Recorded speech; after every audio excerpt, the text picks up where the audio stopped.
За нөхцөл байдал бол өдрөөс өдөрт хүндэрч जैन тий. Тохиолдлын тоо нэмэгдэж जैन.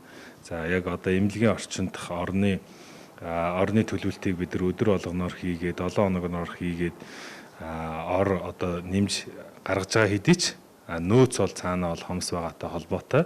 За улсын онцгой комиссийн одоо тогтоол 2021 оны 4 сарын 16-ны 03 та тогтоол гэж гарсан. Энэний хүрээнд нөхцөл байдал энээс одоо цаашаа хүндрэх юм бол ихтэй сургууль, коллеж, мэрэгжлийн сургуульд үйлдвэрлэлийн төвийн оюутны байр. За энэ дээр бас нөгөө юу орж өгсөн. Хөдөлмөр нийгэм хамгааллын харьяа одоо хүүхдийн одоо хөгжлийн бэрхшээлтэй хүүхдийн тэр соёлын тэр юу ч гэсэн нөхцөл байдал хүндрүүлээд ашиглахаар энэ тогтоол дээр орж өгсөн. За эрүүл мэндийн яамны зүгээс за эдгээр орчин дээр одоо эмнэлгийн тусламж үйлчлэгээ үзүүлэхэд шаардлагатай нөхцөлийн одоо судалгаа шинжилгээг нь хийгээд бас бэлтгэл ажлыг хангаа явж байна.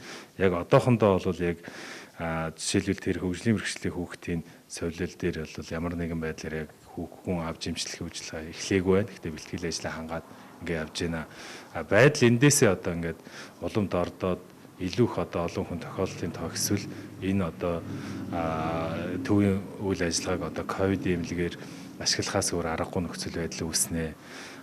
Ер нь бол эмнэлгийн бус орчинд одоо орд илгэснээс одоо мэдээж ийм одоо бид нөөцөө олсон хэмжээнд ашиглахаас өөр аргагүй нөхцөл байдал үүсэж байгаа гэдгийг бас ойлгох хэрэгтэй байна. За буян тохой спорт комплекс дээр бол 300 одоо дийлэгцэн явж байгаа. Гэхдээ энэ бол яг өнөөдөр ашиглана гэдэг байгаа хэрэг огт биш шүү.